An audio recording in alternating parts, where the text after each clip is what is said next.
Okay, the question came up this past week: when is it too late to seed my lawn in the fall?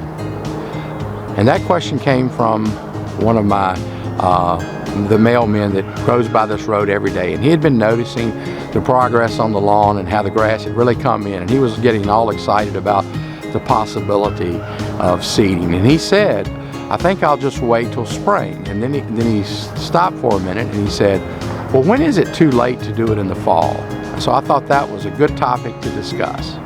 So we're going to do that right now.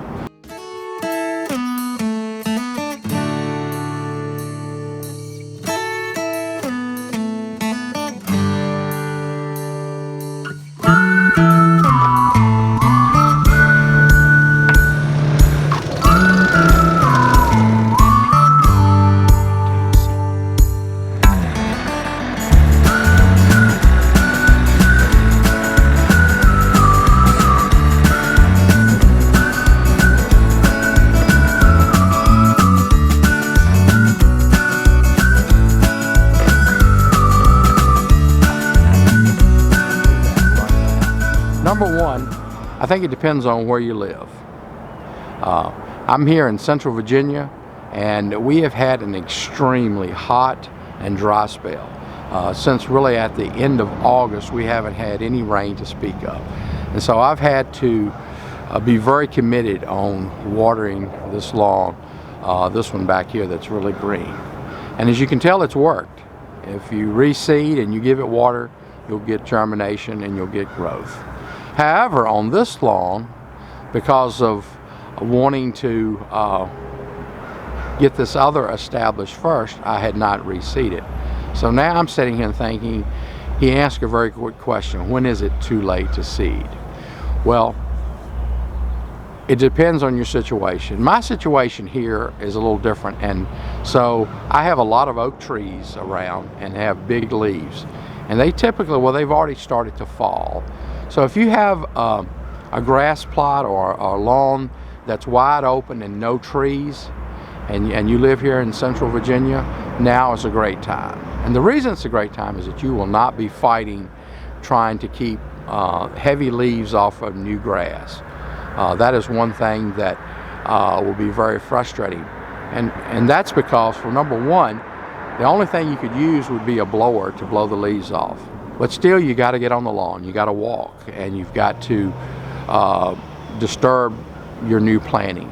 So if I would say that if you have that same situation where you have leaves falling, then you may want to consider waiting until the spring, although it's not typically the best time to do it. You still may be better off. However, I thought I would do a little experiment. I thought that I would take this yard here, and you can see that it really needs something. It's really bugging me to have one side of the yard looking great and the other side looking so bad. So what I thought I would do is I would take a section of this and do the very minimum.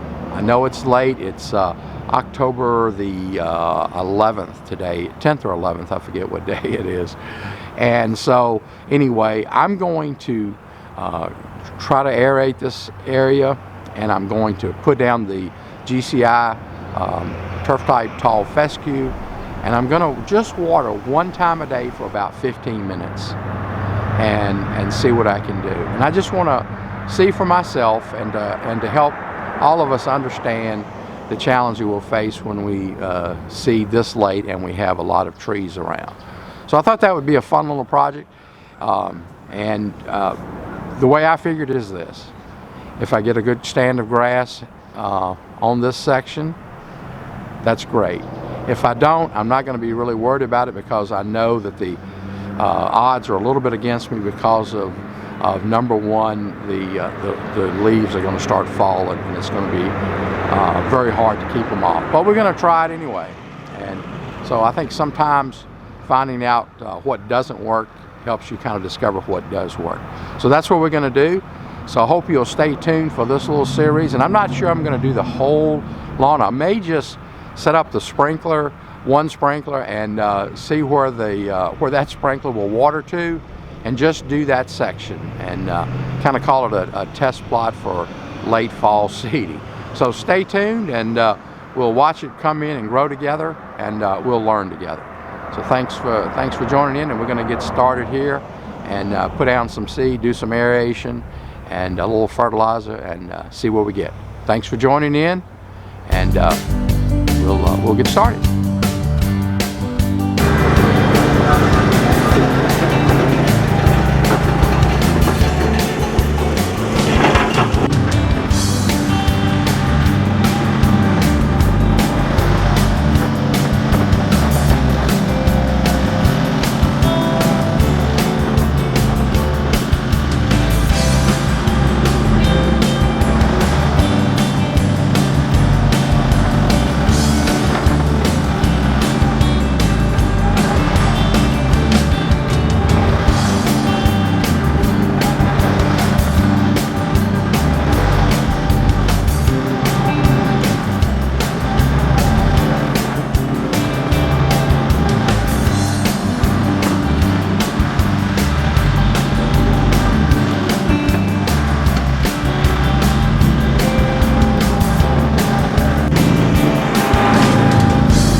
All right, well, as you can see, Jeremiah and I just finished running the aerate over it.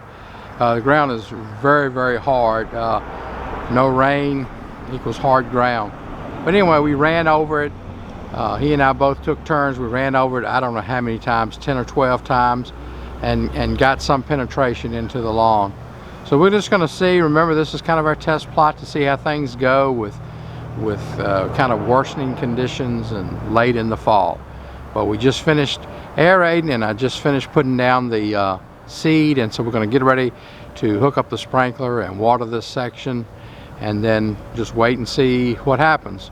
But anyway, thank you for joining in, and we're going to go hook up those sprinklers and get some water on it. Okay, we'll check you later. All right, so we got the sprinkler getting it ready to go. This is the Melnor that I got from Home Depot, and the thing that I really like about this, I want to show you up close, is you see these pieces here, how they angle out. Well, you can take and adjust those where they fan out a lot, or you can move this back and it's pretty much straight up and down. So for an area like this that's sort of a rectangle, you can really dial it in and not water things that you don't want to water. Also, the other adjustment on it is back here, which will basically let the head turn to the left and to the right, or forward and backwards, whichever way you want to say that. And so you can get, you can really dial it into a small area or a large area.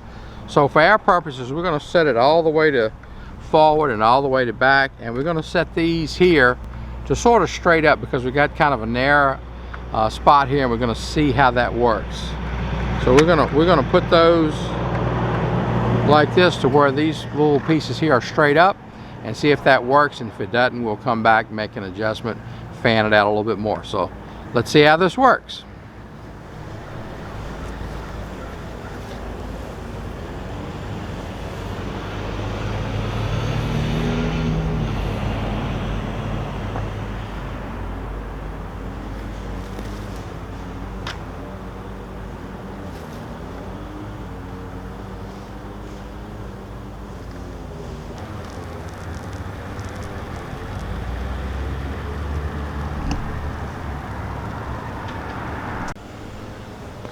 Okay, so one of the things that you can see, we've got the sprinkler set up so that it's going just past the edge of the lawn where we reseeded, maybe a foot, and the same on both sides. And that way we know we got good coverage all the way out to the edges.